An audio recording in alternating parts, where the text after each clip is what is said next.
Salut, Mané here. Bienvenue sur cette vidéo où nous allons regarder les Media Query. C'est quoi le Media Query?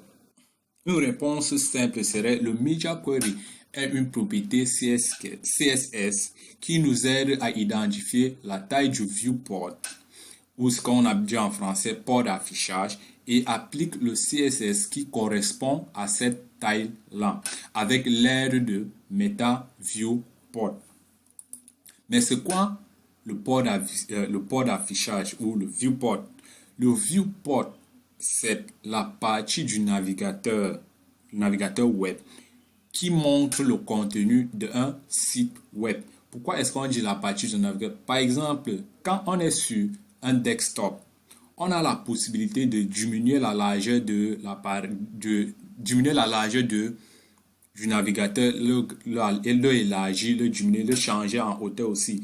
Cette partie-là qui va rester nous avons diminué cette partie qui montre le contenu de site. C'est ça qu'on appelle le viewport. Voici un exemple de bloc Media Query.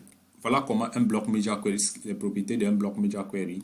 Nous avons la partie add role, add media. Nous avons là le media type de média, puisque le concept de Media Query a été utilisé pour résoudre beaucoup de problèmes. Il y avait aussi le problème, par exemple, il y a certains logiciels qui sont faits à base de CSS.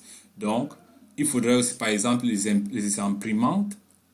On pouvait aussi mettre les imprimantes. Mais notre souci ici, puisqu'on a en train de parler du développement web, c'est la partie de l'affichage de l'écran. C'est pour ça qu'on dit only screen. Nous voulons nous inquiéter seulement de l'écran. And, parce que ça, c'est déjà une condition. Et maintenant, ici, là, nous avons le Media Future. C'est la partie d'où nous mettons ce qu'on appelle le breakpoint. Le breakpoint, c'est le point de changement. Le point d'où le CSS A cesse de donner et maintenant c'est le CSS B qui est en application. Par exemple, quand on voit sur cette image ici, avec le Media Query, nous allons définir un CSS qui serait appliqué quand la dimension de l'appareil entre 0 et 220 pixels, c'est-à-dire nous allons programmer comment est-ce que le site s'affiche sur un appareil avec cette dimension-ci. On applique aussi une CSS quand si l'appareil est entre 320 et 480, comme on le voit là, et jusqu'à la fin ici. C'est ça le concept de Media Query. Le Media Query nous donne la possibilité de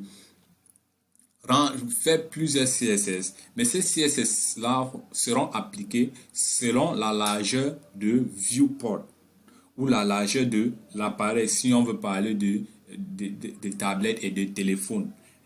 Donc, le CSS s'applique selon la largeur là, comme on le voit sur cette image. Merci d'avoir suivi la vidéo. N'oubliez pas de vous abonner, partager cette vidéo avec des amis et on se voit sur la prochaine vidéo d'où nous allons voir le MetaViewPort, son rôle et aussi des exemples de sites qui sont responsifs. Ciao!